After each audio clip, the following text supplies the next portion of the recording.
We raised zero. We bootstrapped the company. When is the right time for a founder to consider advisory? All the top CEOs from Bezos to Gates onward all say everybody needs a coach. There's going to be over 3 million startups that launch this year. 90+% will die within 5 years. Only 9% will ever hit $1 million in revenue a year. The best time to bring on wise counsel is...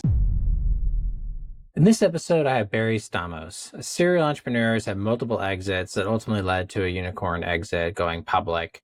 This is a masterclass on how to attract the right advisors to take your company to the next level. Let's jump in. Everyone, welcome back to Fundraising Demystified. Today, we're talking everything about advisors and mentors when it comes to building your company. And today, I have Barry Stamos with us, co-founder and CEO of Supernova. Welcome to the show, Barry. Oh, thanks for having me. Excited to be here today. Barry, you come to us as a 3X exited founder, one of those companies actually being a unicorn. And I think it's safe to say that as much as you contributed to building these companies and making them a reality, you've now set your life on helping other founders get access to great advisors, mentors, and that's what you're building at Supernova. But to kind of help the audience understand a little bit more about you, your background, tell us a little bit about kind of your journey as a founder and ultimately what led you to exiting from a unicorn. So it's been quite the journey. I will begin by just acknowledging that having the right people supporting you is everything. And my first startup, I was a total newbie. Didn't know what I was doing. It was in the email space, and it was definitely a space race. I quickly added many advisors to my PowerPoint slide, thinking that would impress others and I would get VC funding as a result of having just, win by association. That was not a good move. I ended up giving away a lot of equity and had a lot of disappointments in terms of people not coming through for me. I felt like I was walking on eggshells, like, please, can you make an introduction? Please, can I just, have a little bit of your time? Meanwhile, looking back in hindsight, the equity that I gave away was worth a fortune. And so we ended up actually getting acquired, having an IPO, selling to Oracle for $1.6 billion. So yeah, you learn a thing or two along the way. Suffice to say, my second startup, I thought I was the shit. I'm now legit. And had to call it quits after about 4 years of raising capital and not being able to find product market fit. And so humbling experience. With my tail between my legs, I ventured on with a chip on my shoulder. Was I just a one-hit wonder? And like so many founders, serial founders, just kept at it. And through sheer will and being relentless and resourceful, was able to have another exit and then another. Started getting really into advising, not because more to give back and pay it forward, and had this like aha moment with one of the companies that I had been advising that ended up just hitting incredible success, and then another, and just realizing, oh my goodness, like magic happens when we come together. So many founders are so on their own, and like there's such a big opportunity for us to team up, like all-star teams, like Olympic teams. I mean, we're powerful creators, manifestors, and magic happens when we team up. And so that was the impetus for what is now Supernova. So let's talk about that. The founder journey is often quite lonely. And I had a very similar experience. My startup that we sold to Walmart, we stacked it with advisors because we thought that's what you had to do when you're a first-time founder. We overpaid dramatically on those deals. So I know the pain, but kind of walk me through like a little bit about this journey of like, how do you find, manage, and engage advisors? Yeah. Well, first, I'll just say most founders really suck at it, including me back in the day. So, I mean, like investors, it's like we just reach out to whoever's, in close proximity, right? It could be, friend of a friend. It could be, oh, you're an investor, join me as an advisor. I mean, there's a bunch of investors that like to double dip in that way, and get a little more equity. And that's not to say that they're not qualified or could be or would be great advisors. I think there's a number of major breakthroughs that I've had and that we're having within Supernova and learning what effectively allows you to operationalize or maximize an advisory team. And one of them is to treat it no differently than how you treat your management team. So, does everybody have clearly defined roles and responsibilities? Are they being held accountable to OKRs or KPIs?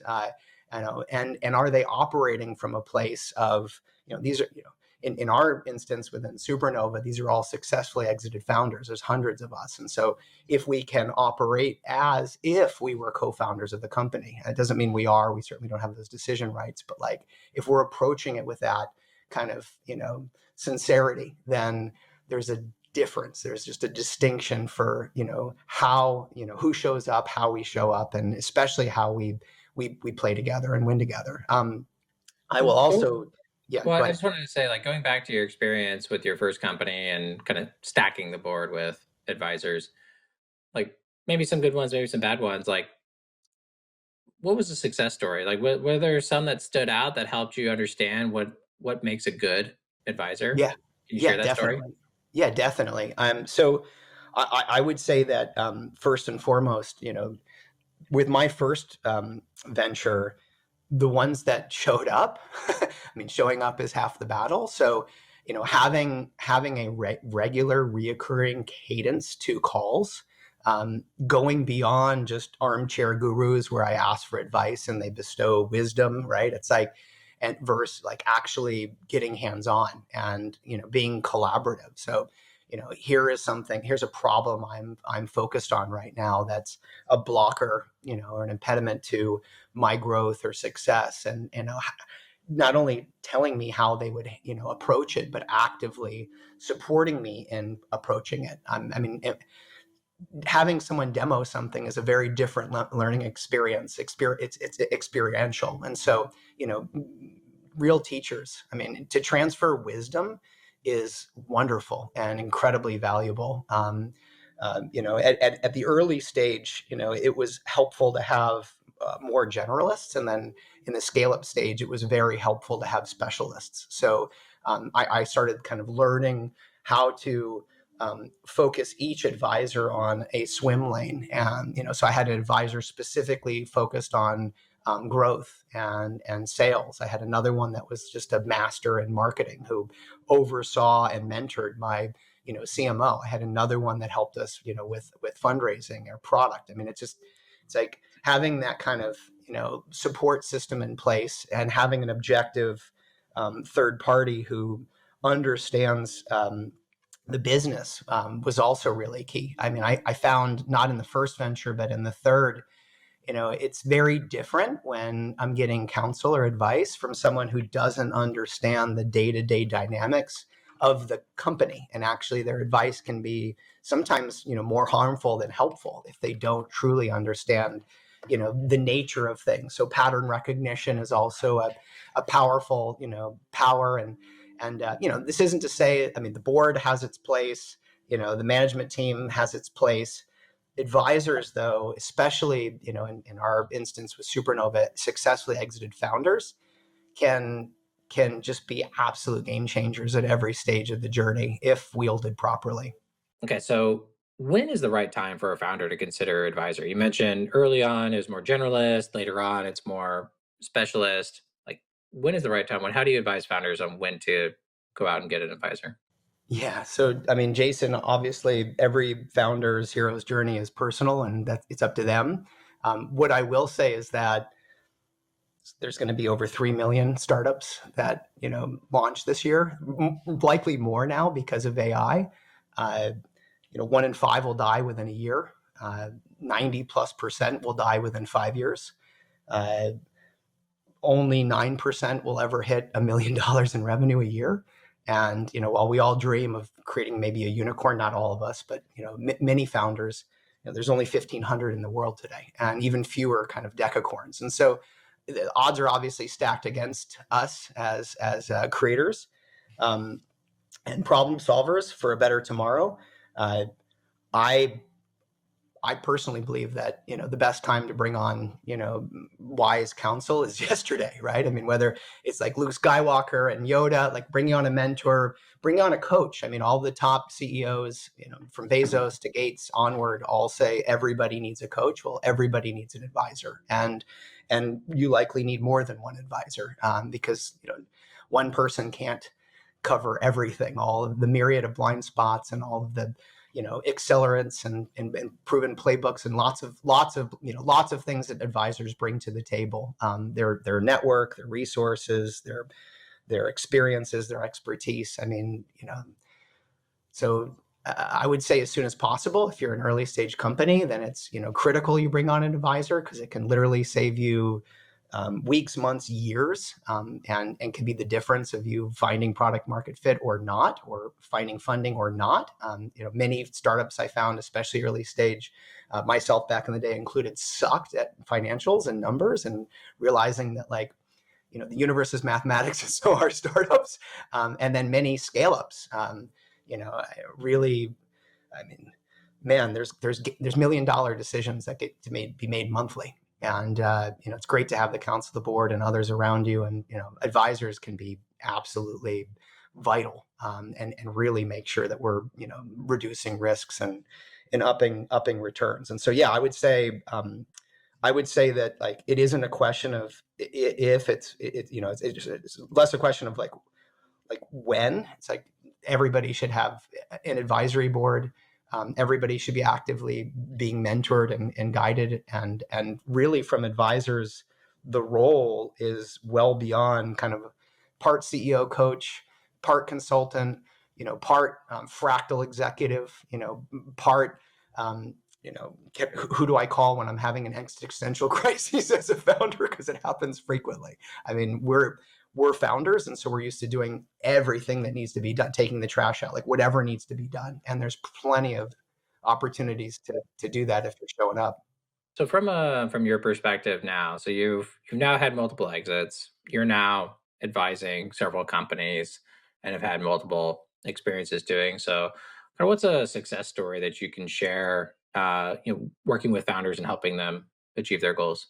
Yeah. So one example is a company that was based out of Phoenix, Arizona, and actually was, they believe they're the first. Casper started weeks later. So mattress in a box companies, and that company is Tuft Needle.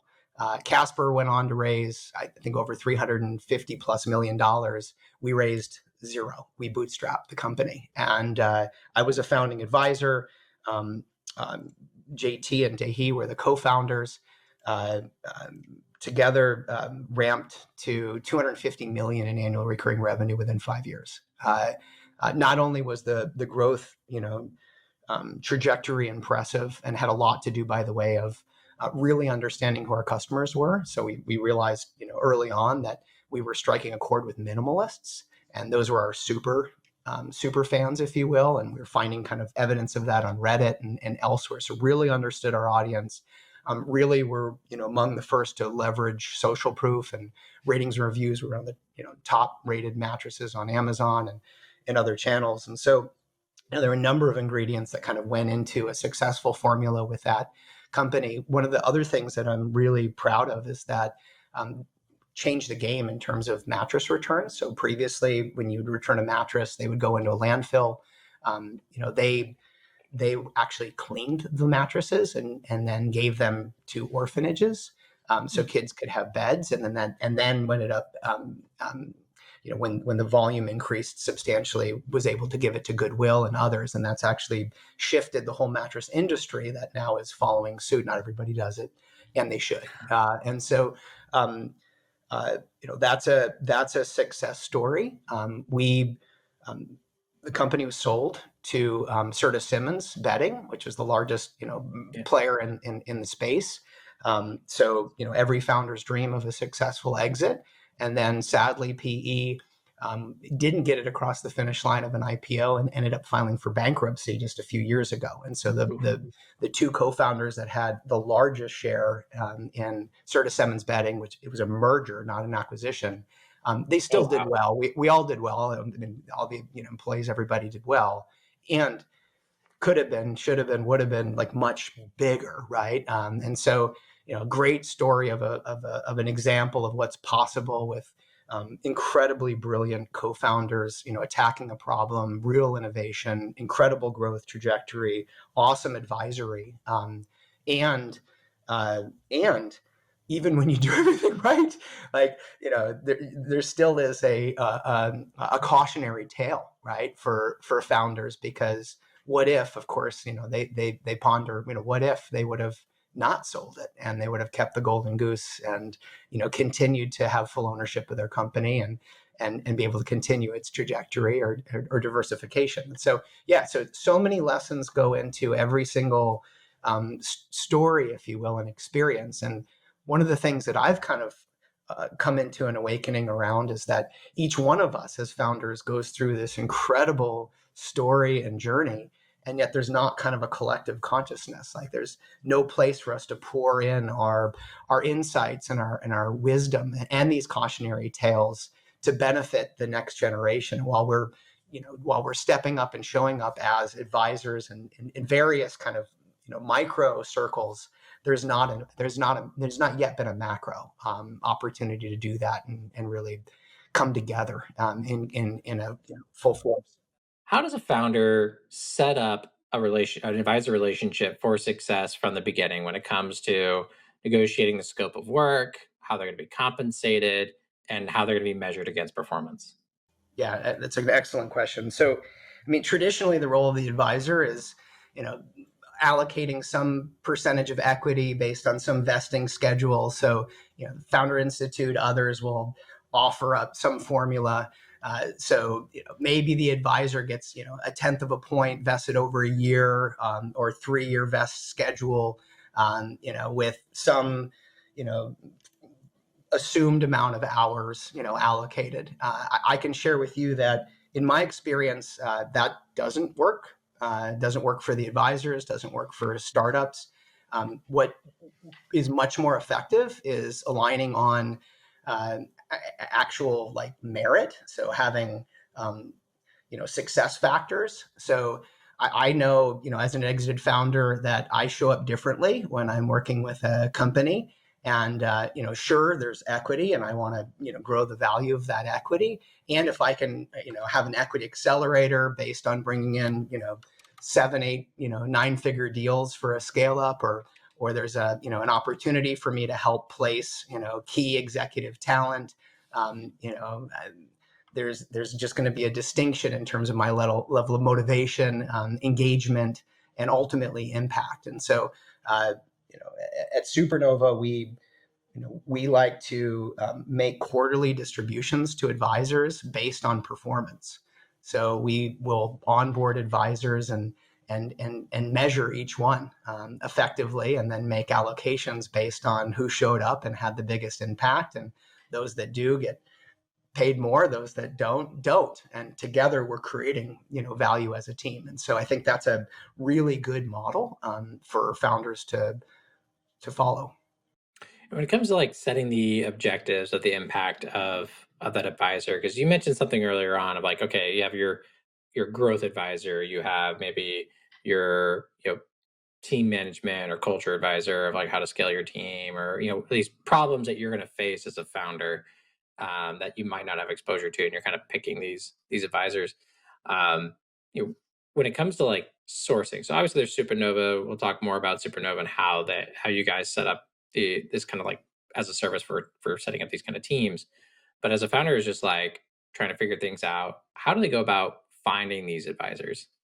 Yeah. So great question. So I mean, just like talent, it makes a lot of sense to be clear on the need. So I would go need first, problem opportunity driven, if you will. So really clearly carving out like what are their biggest challenges right now as a company, or what are our biggest opportunities as a company. And once you're really clear on that, having an opportunity then to share that, it could be with the board, it could be with key management, so that there's an opportunity to get a little clearer on what we're sourcing someone to come in to help us solve. And you may or may not know the value of that or the full impact of that, but that also could affect, if you will, the caliber or the credentials of who you're looking for. I mean, as an advisor, obviously, as a founder, I'd be looking for somebody who's ideally, been in my industry, have solved that problem, repeatedly, can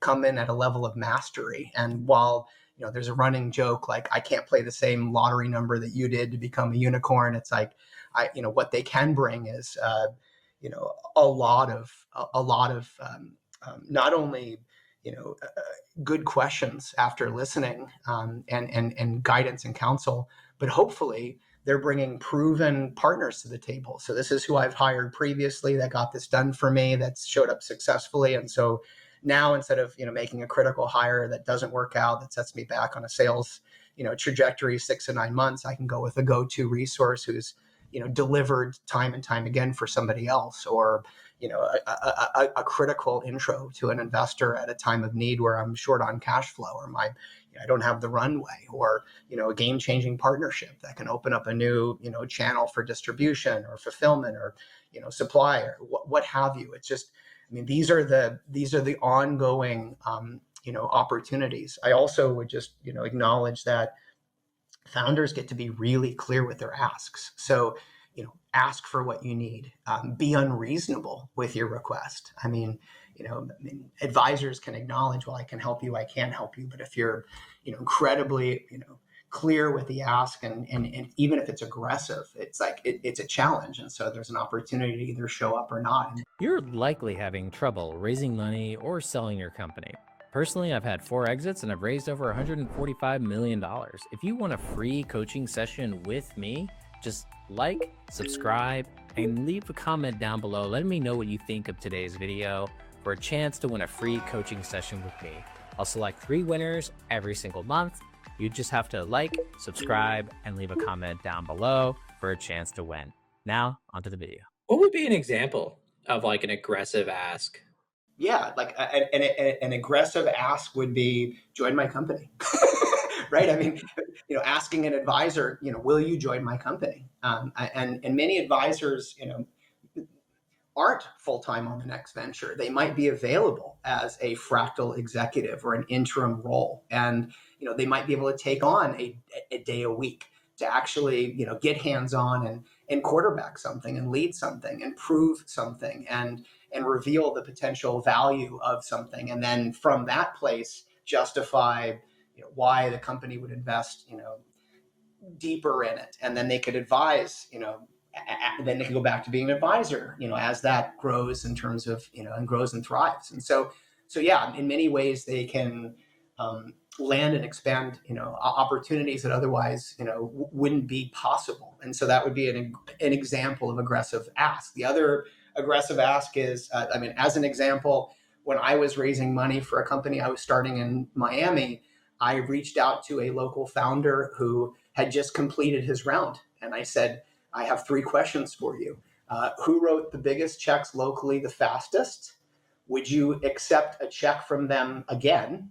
And if so, would you mind making an introduction? And that led to 2 super angels investing $500,000 in my round within 35 days. So, being really, like, other founders might be shy to ask that question. They might not be as aggressive and, in saying, hey, can you do this for me? I mean, I'm a giver, and also I like to receive. It's important to have that nature. It took me a long time in my life, in my work, and in my personal life to realize that it's really important to allow both the giving and the receiving to flow fully. Yeah, and I think that's something a lot of founders get kind of fearful of, to make the ask. So many people just don't, they get scared. Oh, maybe they don't want it. It's like, don't make that decision for them. Ask the question, and then they'll tell you if they don't want it, but don't fear the rejection. But the missed opportunity could be much worse than the rejection. Uh, Yeah, and I see it all the time. Even when we're supporting founders, like, we're not a broker dealer, so we don't raise money, but we're helping founders with their, in meetings, and we'll be in a meeting, and it'll be clear that they are not going to invest, and this is a connected VC that has access to other portfolio companies and lots of, a partner ecosystem. And so there's so many other asks if they just put, them on the table. And sometimes it's really easy for us as advisors to just send an email and make a connection that's game changing, especially for, startups at various stages. And so, yeah, it's the worst thing that can happen is we say no. So, what are some of the advisor horror stories that you've come across that founders had to deal with?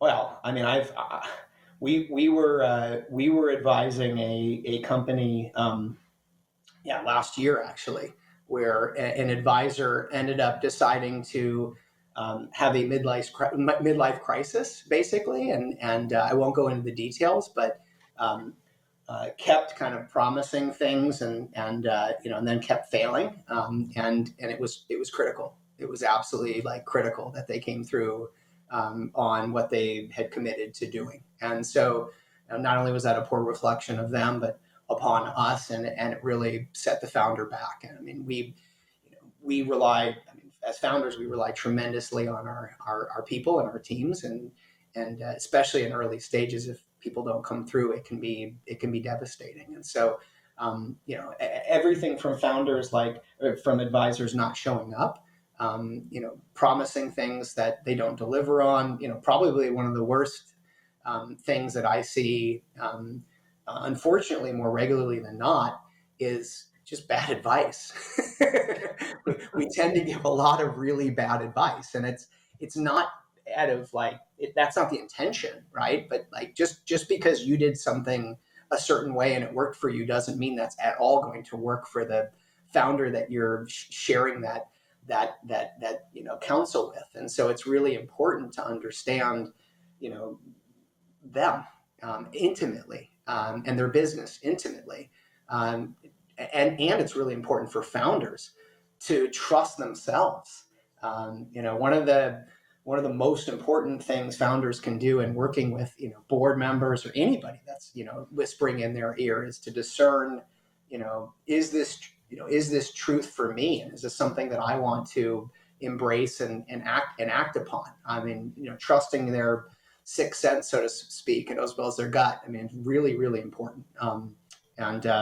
And the best advisors, I believe, are mentors in that way. They're helping the founders and the management team, leadership team, come into a evolved state of maturity, in knowing how to level up and skill up and be in a really good place to discernment, making better, smarter decisions that ultimately lead to more consistent and positive outcomes.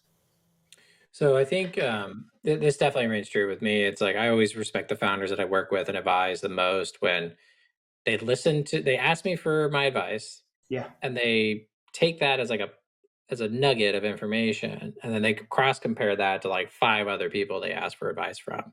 And I find that those are the founders that ultimately have a clear vision and a clearer path, is when they have multiple advisors at the table that they can go to, ask for an opinion, and then take the pieces of all those opinions and chart their own path. I found that to be successful for my own self, as well as deals that I've been involved with and founders that I've been involved with Yeah. that take that path. Absolutely. We run a meeting we call a Spark, where all the advisors are present, and we're there to focus on solving one problem, making one really important decision, and capitalizing on one key opportunity. And the best to me is when you know there's an open debate, an open discussion, an open debate. Everyone can challenge one another, and ultimately, come through with the founder being in a good position to, now that we've kind of talked about it and explored all angles, they now get to make the decision that they're going to ultimately live with, and hopefully it's the right one for them. Well, let's take that as an opportunity to lean in more on what you do at Supernova. Can you give the audience a quick high level on how Supernova is structured and how founders take advantage of it? Yeah. So Supernova is hundreds of successfully exited founders that have come together as tiger teams to back other founders' dreams, I like to say. And we do that by serving as mentors, advisors, and investors in companies that are at the intersection of kind of profit and purpose. So we're really looking for mission-driven companies that are actually solving real problems in the world that can positively impact the lives of others. And so we typically begin with an application and what we call a star. So the company, depending on where they are in their stage and what their biggest opportunities or challenges are, will match them up with a star and a successfully exited founder who specifically can address those areas in a timely and valuable fashion. And assuming that's working, we then have an opportunity to layer on additional stars to create an all-star team that really helps accelerate key milestones and having what we hope will be an oversized impact in terms of value together. We also within Supernova have a fund, and so for certain companies we typically will back between 10 and 12 per year. Scale ups, so they're typically doing 5 million plus in revenue, and they're in a good place, and we're able to take them to an even better place by giving them the full support that we can and do bring to the table. Yeah, and I find that to be a fascinating model of like not just having this ecosystem of amazing exited founders that all have their bespoke expertise that founders can now tap a definitive, credible source in terms of sourcing advisors. Because it's one thing to maybe stumble across them in the in the wild, or to maybe get your rifle out and try to hunt one down and lock them down, but to kind of come to Supernova and kind of know that you have vetted access to advisors that have been in your shoes, have built companies, scaled companies, and exited to be able to come in as your advisory squad. We'll call it your spark, as you had mentioned, to help advise founders. And then I guess and it's also interesting you can actually invest in these companies. So being a fund on top of that service side, I think is a unique angle for founders to take into consideration, especially those scale ups as you mentioned. Um, so when it comes to the matching of an advisor to a founder, like what's your process? What's your secret sauce there? Yeah, so we run an analysis akin to elite VC kind of due diligence. So we score every company as an exited founder team. We've also brought in some pretty elite VCs, like Tim Chang's part of our crew, two-time Midas list VC from founding partner Mayfield. I mean, there's just some incredible people that are contributing to this you know to Supernova. Once we have the kind of a version of the truth, I mean, founders don't always like to hear it, but I think one of the best things we can do is give them the truth in terms of like you're not ready for institutional capital, or you're gonna likely fail if you don't shore up these things fast. And some founders have a good finger on the pulse of those things, others don't, and these are blind spots. So we're giving them complimentary assessment, essentially a scorecard on where they rank and what we see are the biggest opportunities and challenges, and then based on where we think we can add the most value, can make an intro, a match to their first star. And we then provide them with access to that exited founder. They have, or founders, they have an opportunity to talk to them and engage on, complimentary calls so they can learn more about what they can bring to the table. And it's kind of, we get to hear back from the founder. Yes, I think they're amazing. I would love to work with them. The exited founders also come back to us and say, yes, I believe I can add tremendous value. They were listening. I think I can work with this individual, or no, I'm not. I'm going to pass on the opportunity. If there is a match, that's when we formally paper and engage. And then based on the success of that, we can choose to unlock other levels or value over time. But yeah, so And as you guys kind of provide this one-stop shop for credible, vetted, exited founder advisors, what's the alternative out there right now for founders when they're trying to bring advisors to the table? What's some other general advice that they could potentially consider? yeah, I mean, I would say, I mean, there are many investors who also like to advise, and it's also a way that they can get additional equity, and obviously if they've got skin in the game too, that they can bring more than just money. They can kind of help steward that capital, and they have a vested interest in seeing it grow. And so that's it's an easier way to go to existing investors and form kind of an advisory board or engage advisors that way.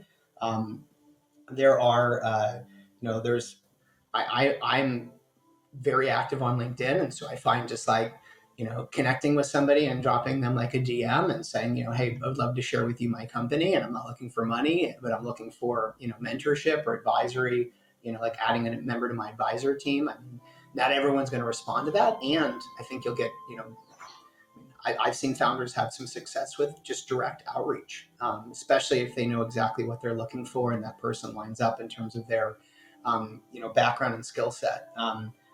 The majority of exited founders that I know do actively invest and advise. And so that's kind of been, an obvious for Supernova, but also too, a founder could, reach out to whomever, for access that way, just directly. Yeah, I think it's really coming down to knowing what the problem you are trying to solve. So we've had a good conversation talking about advisors and what they can do to a business. What would be the best way for founders to learn more about you and Supernova? Yeah. So you can Google Barry Stamos. Right now, there's only one of me in the world, so that's an easy way to find me. Or connect with me on LinkedIn.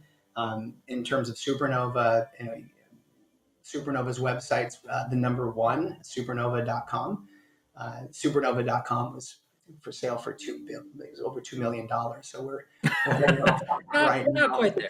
It's a vanity. It would be a vanity purchase and not really justified. But yeah, that's a easy way for folks to find us. I appreciate that. And if a founder wants to engage, and what should they expect with your process?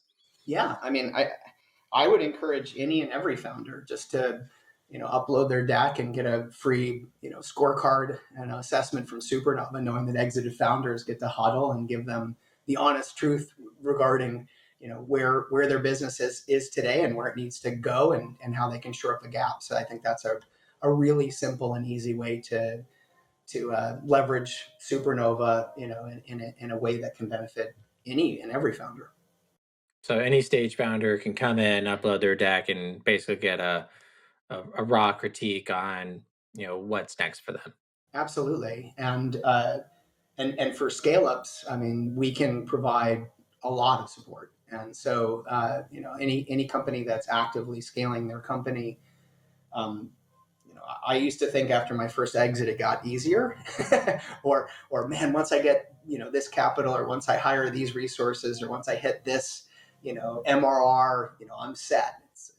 There's so many layers of complexity every stage of the journey, and so we're here to help. And just for fun, who would be some of the names that you can share of the exited founders in your community, or maybe some of the companies that they have built and sold? That'd be more notable.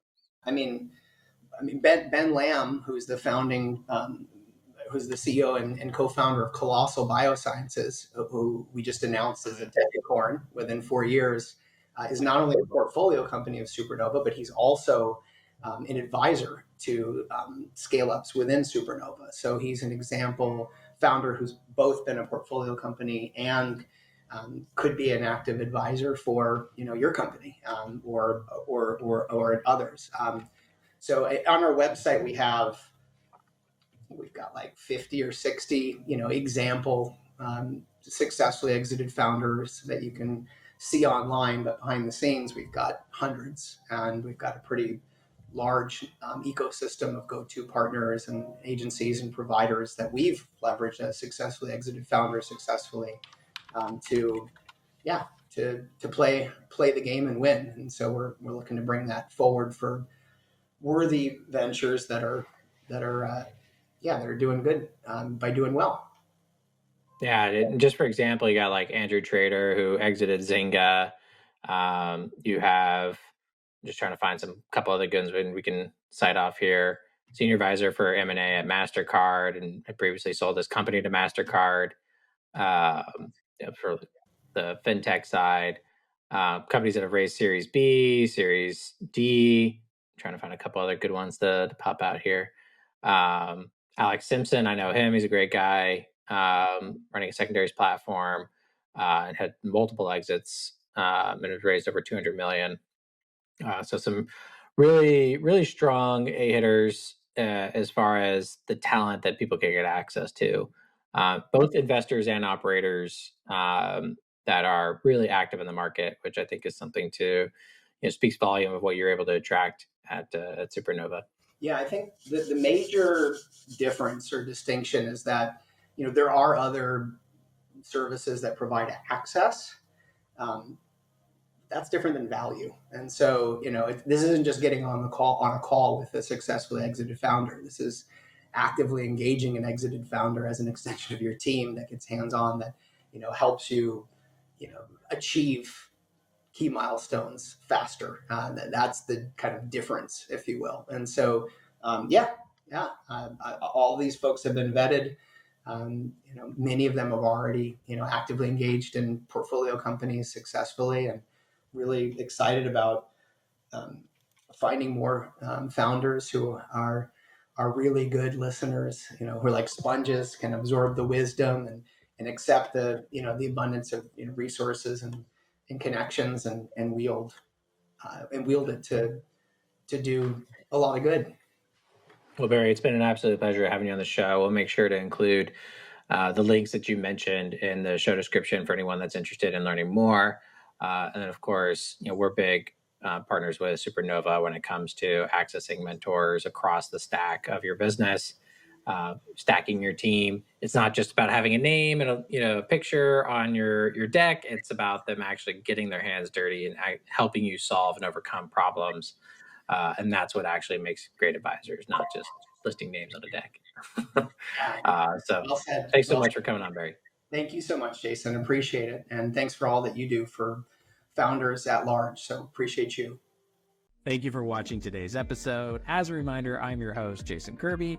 I have built and sold multiple companies with over 135 million in transactions as either a founder, operator, investor across multiple industries. I'm currently the managing director and founder of Thunder.vc, where we help companies and founders at all stages navigate what capital to raise and who to raise it from, and help improve companies' odds of raising the capital. If you need help, reach out to us at help.thunder.vc. If you like today's show, please share with your friends, give us a like or a comment down below. And as a reminder, this show is published weekly. And to get notified of new episodes and our newsletter, be sure to go to our website at join.thunder.vc.